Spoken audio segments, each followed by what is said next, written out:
আসসালামু আলাইকুম ওয়া রাহমাতুল্লাহ। জীবন বড়ই বিচিত্র।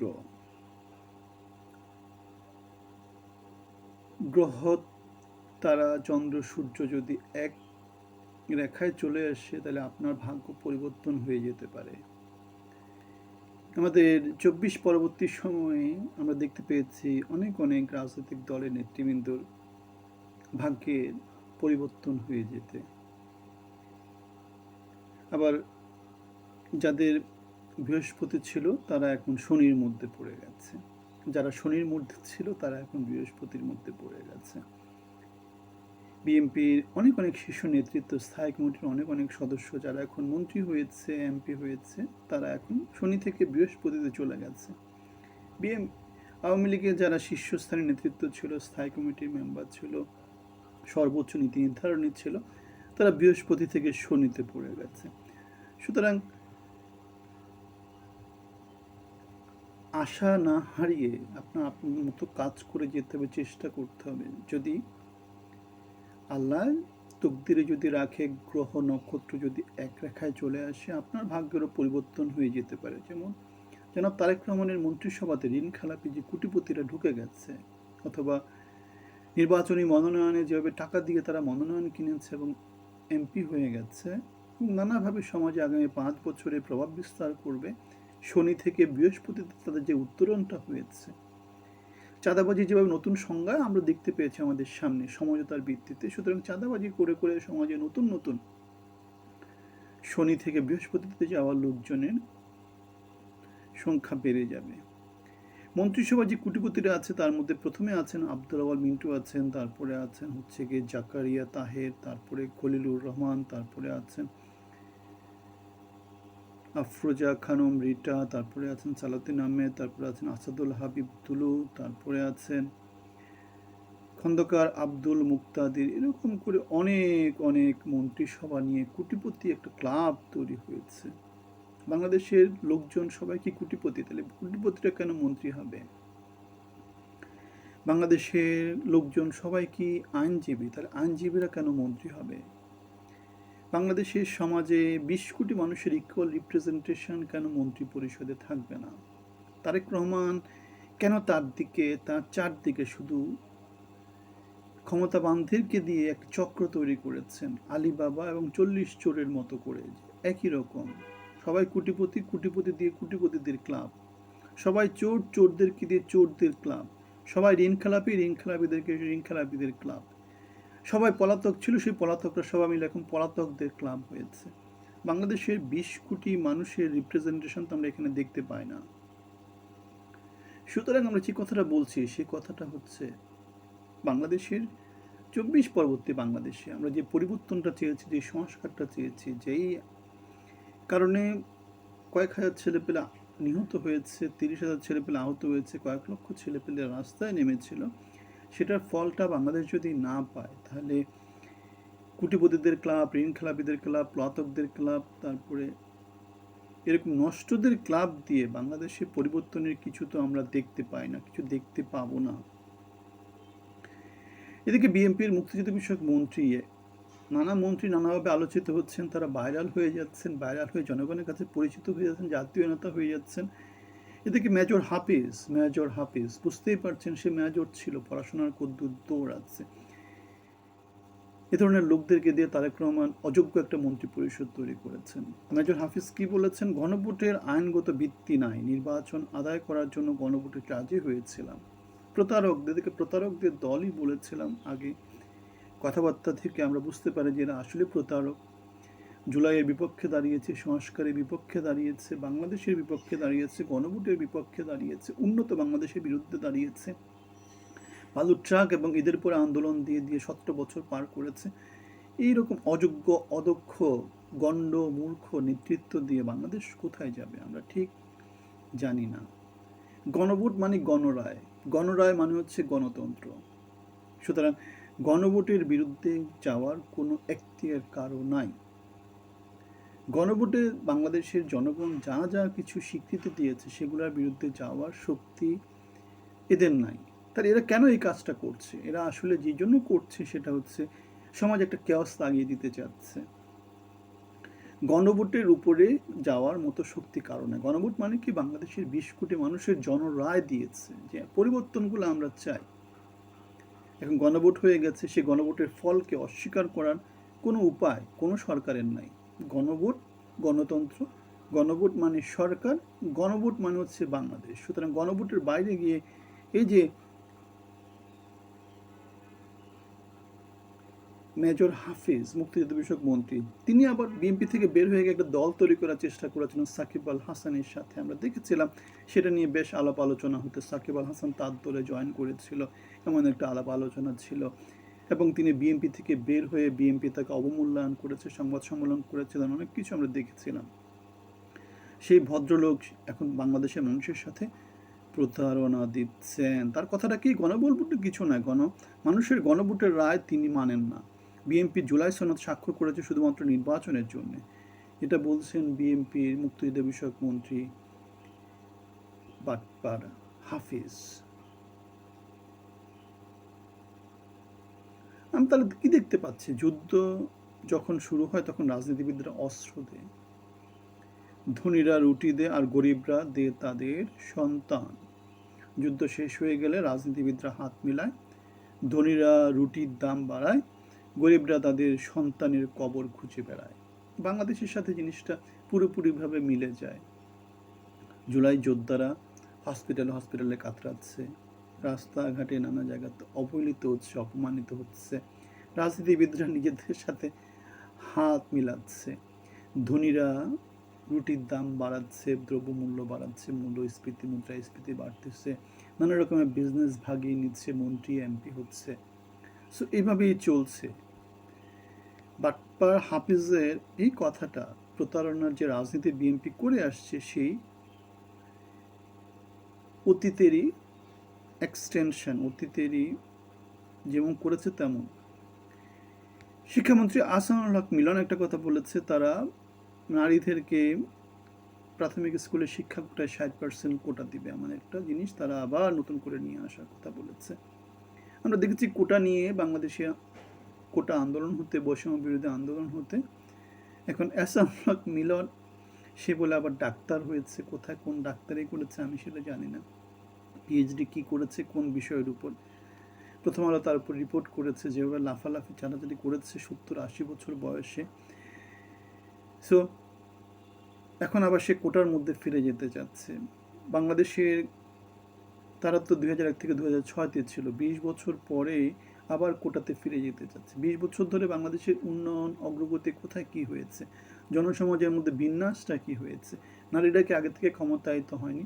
এখন নারীদের জন্য আলাদা করে কোটা রাখতে হবে কেন? এখন নারীরা বাংলাদেশের এগিয়ে যাওয়া একটি জনগোষ্ঠী, বরং পুরুষরা পিছিয়ে আছে। তাহলে নারীদেরকে এগিয়ে নেওয়ার জন্য যে 60% কোটা প্রচলিত হয়েছিল সেটা এখন বাতিল হয়ে গিয়েছে।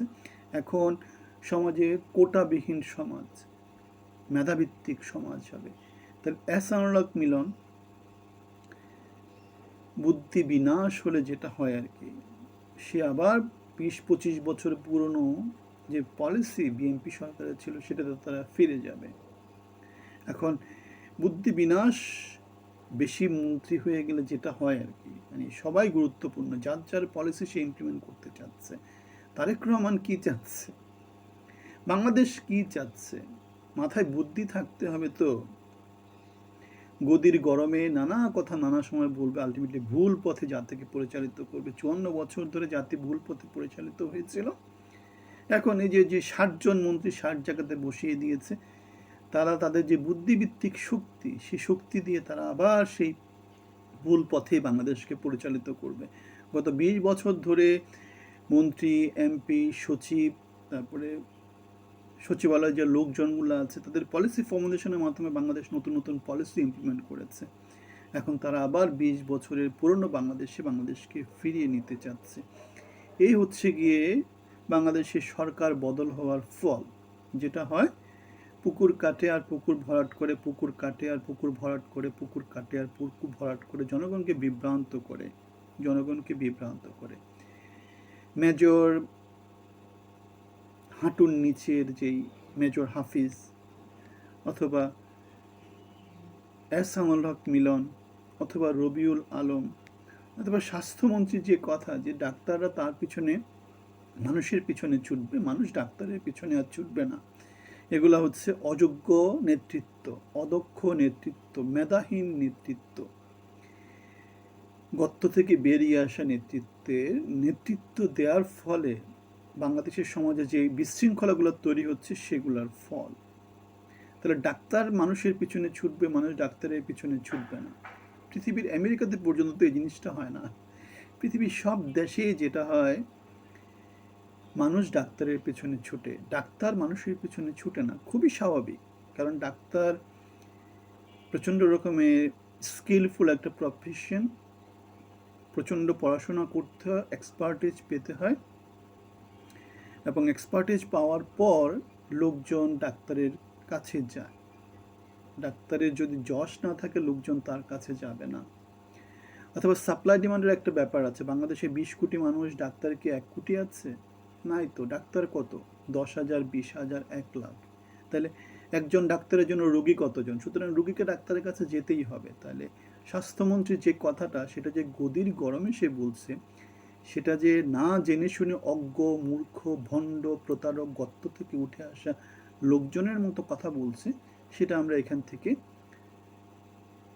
কনফার্ম হতে পারি, কনফিডেন্টলি বলে দিতে পারি। সমস্ত চোর বাটপারগুলো মন্ত্রী এমপি হয়ে বাংলাদেশকে আবার সেই পুরনো জগতের মধ্যে ফেরত নিয়ে আসছে।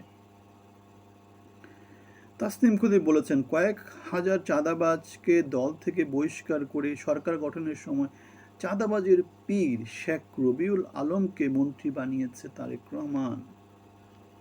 অবিলম্বে শেখ রবিউল আলমকে মন্ত্রিসভা থেকে অপসারণ করা হোক, unless of course চাঁদাবাজি was part of your plan। Tarique Rahman I have a plan বলেছিল, সেই প্ল্যানের কথা এখানে তিনি মেনশন করেছেন।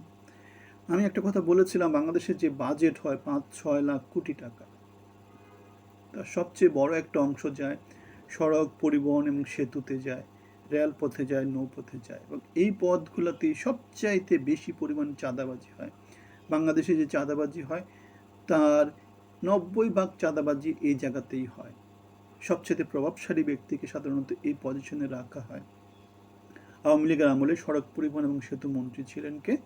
ওবায়দুল কাদের, আওয়ামী লীগের সেক্রেটারি জেনারেল ছিলেন। সুতরাং এখন রবিউল আলমকে এই পদে দেওয়ার মাধ্যমে সমাজে একটা সমালোচনা জারি আছে যে তারেক রহমান কি তার মিস্টার 5%, মিস্টার 10%, সে মিস্টার 20% রবিউল আলমের মধ্য দিয়ে, চিহ্নিত চাঁদাবাজের মধ্য দিয়ে, চাঁদাবাজের পীরের মধ্য দিয়ে কালেক্ট করে তার বখরা বুঝে নেওয়ার চিন্তা করছেন কিনা, সেটা লোকজন এখনো কনফিউজড আছে। এদিকে দেবপ্রিয় ভট্টাচার্য একটা কথা বলেছেন যে ডক্টর মোহাম্মদ ইউনূসের আমলে খতিয়ে দেখতে হবে যে চুক্তিগুলো হয়েছে, সেই চুক্তিগুলো একই রকম করে তিনি ইউনূসের আমলে বলেছিলেন যে হাসিনার আমলে যে চুক্তিগুলো হয়েছে সেগুলো খতিয়ে দেখতে হবে। একই রকম করে তিনি একটা চাকরি পেয়েছিলেন ইউনূসের আমলে, সেটা হচ্ছে গিয়ে শ্বেতপত্র প্রকাশ করার। আমরা দেখেছি শ্বেতপত্রের যারা মূল কারিগর ছিল, যেই সামিট গ্রুপের সাথে তিনি হোটেল ওয়েস্টিনে কোনো এক জায়গাতে মিটিং করছেন, নানা রকমের ধ্যান দরবার করছেন, সেরকম পত্রপত্রিকায় নিউজ এসেছিল। সুতরাং পুকুর কাটা এবং পুকুর ভরাট করা ছাড়াই দেবপ্রিয়দের আর কোনো কাজ নেই। তারা ইউনূস সরকারের সময় সরকারে থাকবে, সরকার থেকে বের হয়ে বলবে যে চুক্তি খতিয়ে দেখা দরকার। একই রকম করে হাসিনা সরকারের সময় সরকারে থাকবে, তারপরে বেরিয়ে এসে বলবে যে চুক্তি খতিয়ে দেখা দরকার। একই রকম করে বিএনপি সরকারের সময় বিএনপি সরকারে থাকবে, এবং বিএনপি সরকার যদি কোনো কারণে চলে যায় বের হয়ে এসে বলবে যে চুক্তি খতিয়ে দেখা দরকার। এই যে 5-8টা কুকুর হাড্ডি দিলে হাড্ডি চাটতে থাকে, এই চাটার দলদেরকে দিয়ে বাংলাদেশ কোথায় যাবে? বাংলাদেশে নতুন সূর্যোদয় হোক, যার যেটা কাজ তারা সেটা করুক, দুদক তার কাজ করুক, আদালত তার কাজ করুক, পুলিশ তার কাজ করুক। সেখানে কাউকে খতিয়ে দেখার জন্য সুপারসিট করে কোনো একটা পজিশন দেওয়ার দরকার নেই। সরকার যদি তার কাজ ঠিকভাবে করতে পারে, এইভাবে পানি ঘোলা করে কাজটা কি, যে হাসিনা যাবে তদন্ত হবে, ইউনূস যাবে তদন্ত হবে, তারেক যাবে তদন্ত হবে, তার থেকে বাংলাদেশের সাংবিধানিক প্রতিষ্ঠানগুলোকে শক্তিশালী করা হোক। নয়তো যেভাবে আছে সেভাবে চলুক, খতিয়ে ততিয়ে দেখার আর দরকার নেই। বাংলাদেশকে উন্নত করতে হলে শীর্ষ নেতৃত্বের মধ্যে জবাবদিহিতার আওতায় নিয়ে আসতে হবে। তারেক রহমান যদি সে জিনিসটা চান তাহলেই তোমাদের বাংলাদেশের পরিবর্তন হবে, তার মন্ত্রী পরিষদগুলো যোগ্য হবে, বাংলাদেশ এগিয়ে যাবে। ইউনূস সরকারের সময় ইউনূস যেভাবে পরিচালিত করেছেন, যোগ্যতা ভিত্তিক চেষ্টা করেছেন, যদি না করে থাকেন সেটা তার ব্যর্থতা, খতিয়ে দেখার কোনো লাভ নেই। খতিয়ে দেখে কি কাজ? তাদেরকে জেল জরিমানা হবে, কি হবে? ঈদে দেবপ্রিয় এই যে ইউনূস সরকারের সময় হাসিনাকে খতিয়ে দেখছে, কি লাভটা হয়েছে? সে প্রথম আলো এবং ডেইলি স্টারের রিপোর্টগুলোকে এক করে প্রকাশ করেছে, সেটাই তার সাদাপত্র হয়ে গেছে এবং তার জন্য সে কয়েক বছরের এমপ্লয়মেন্ট পেয়েছে। আলটিমেটলি দিন শেষে যেটা হয়েছে, ঘোড়ার আন্ডা হয়েছে।